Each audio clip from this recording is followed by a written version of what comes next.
Welcome to our technology integration project. We used Glockster to teach word problems with percent proportions, and we hope that this will be a helpful presentation to other pre-algebra teachers who might be able to use this project to help their students.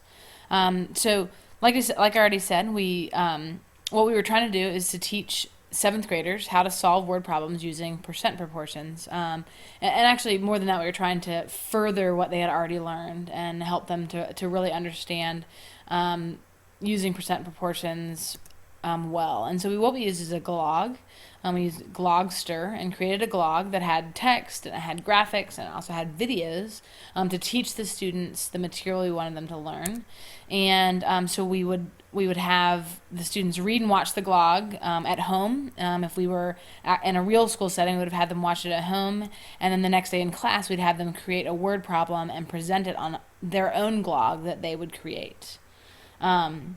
In addition to Glogster, we also use Padlet, which is another Web 2.0 tool that you can find very easily on the internet, and it's free. And we use that for them to be able to put their questions and for them to be able to see each other's questions as well. As we think about kind of the why behind what we did in terms of the actual concept itself, we know that students learn better when they can create and interact with the material instead of just working on problems that the teachers give. We know that it really helps for students to take ownership of the lesson, actually become the teachers themselves. I've done word problems in my own classes where we just use pen and paper, and while that's okay, the students don't really dive in to the information. As you'll see later, one great lesson one of the students learned from this project is that he kind of came up with a problem but didn't know exactly how to word it or how to ask it, and so in some ways it even incorporated other skills such as English and how to compose a good sentence, and also was a way for the students to create an idea or topic that they enjoy, whether it's video games or sports or something like that. And again, while math was the primary focus of what we did, they actually learn and practice technology skills as well, and it combines a lot of different things into one. So here you can see, this is actually something I got from a conference I was at a couple weeks ago. But the idea that every lesson that we teach as teachers that are trying to integrate technology into our curriculum, we want to kind of focus on three different things. And so we want the content obviously to be there. And so this lesson is very focused on the math content of teaching percent proportions and teaching word problems that use percent proportions. And then we also want to be really aware of our pedagogy and know that what we're doing, and that was kind of what Joseph just talked about in terms of why we chose what we did and why we think it would help students to actually learn. But we want to use good proven strategies and methods, and we also want to use technology and to allow students to explore with technology and to use it because that they'll be using that in their jobs in the future. And so you can kind of see here, right here in the center, is where we want to be. We want to have all three of these things weighed equally, and we feel like we did that in this project. So kind of the way we implement it, you can see here the picture of our two boys who came over. But before they came to our house, we sent them our wiki, and so we used Wikispaces, and I'll show you our wiki here. And it's loading. But we use Wikispaces. It's also a free tool that you can get. Just go to wikispaces.com and create your own wiki. And so we actually created our own glog to teach the lesson. And so in a moment you will see our glog that's on the wiki. As you can see on our blog, we have kind of a title here, solving word problems, and we have explanation of what we want them to do, and so they would read through this, and then we have videos here, and I won't actually play these videos for you, but if you want to, our wiki is available to the public, and so you can see kind of what we have in terms of the videos to teach them the lesson. We have a sample problem for them to try and answer that they can find on the wiki, and then we also just have some reminders here down at the bottom about percent proportions and the basic math of it, and even a review video here that we found online, that if some of the students have forgotten what they had already learned about percent proportions, they could watch this. And so we asked them to read through this glog, watch the videos, watch the review video if they needed it, and then as you scroll down on our wiki, we then had a video that showed them how to use Glogster. So they needed to know the math part, but they also needed to know the technology part. And so we had a short video that we created on how to use that tool.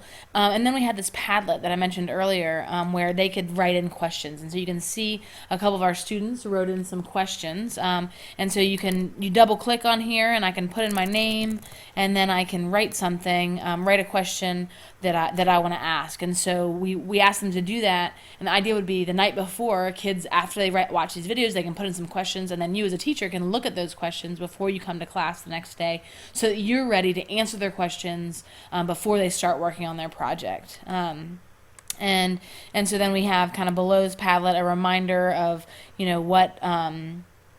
what they're about to do with their project, and we also have a rubric on here to show them what to expect in terms of a grade to expect as they work on this project, and what's expected of them. So we'll show you the rubric later. Okay, so then once they got to our house, they had 45 minutes, like a class period, to create their own word problem and create a glog to present that word problem. So that was kind of the time plan. We have a lesson plan here that I'm not going to show you right now, but if you go to our website, you can find a detailed lesson plan of how to implement this in your own class. And so Joseph's now going to talk about the results. As you think about the results of the activity, we used a rubric to kind of guide what we did, and there are three major components. As you'll see, the first component is actually creating the glog. And we determined how well the students did based off of how many graphics they used, such as embedding videos or the different images or text boxes that they used. We also looked at the format, organization, and presentation of the glog, and just kind of the general appeal. How does it look to the naked eye? And the third piece would be the math content. You'll notice that we emphasize the math content and emphasize the actual creating of the glog because we thought those were really important components. The boys really, really enjoyed the activity. They did a great job creating the word problems. And when we graded their glogs, we found out that one boy was really strong in actually creating the glog. It was very appealing to the eye. Another boy, his math content was really good. So we had two different ends of the perspective of the spectrum there. And the boys said they really enjoyed Glogster. They said it was easy to use. They said the videos were helpful. And they had already learned the math lesson in my class, so it was especially easy for them to kind of use this as an extension to something that they'd already learned. And, as we kind of look at some of the lessons that the students learned or that we learned after doing it, is that the thing we need to change next time is to give even better expectations and more clear expectations. I think it would have been better to actually provide a good example and a bad example of a glog and kind of break down the rubric and even have the students grade the two kind of model glogs that we created. The second thing we learned is obviously it's the summertime, and so the students didn't take it quite as seriously as they would have during the school year. It probably helped us out. They're probably more creative and a little bit looser. At the same time, they probably didn't follow the rubric as closely as possible. And then another thing we realized while we were implementing it is that the boys really enjoyed working together and talking to each other about the glog, and so we might want to utilize collaboration even more in our lesson plan. So I want to work in pairs, or at least have them work alongside each other, and be able to talk about it and bounce ideas off each other. And also I think peer review would be really helpful, and not only grading the example glogs that we gave them, but also grading each other's, or at least working each other's problems and giving feedback. But overall we felt like it was a really fun activity, and something that pre-algebra teachers can definitely use in their classrooms. And if you want to see the boys' glogs, they are posted on our wiki as well. If you scroll down to the bottom, there is a second Padlet where they have put the links to their glogs, and you can check those out to see if it's something that you might want to use in your classroom.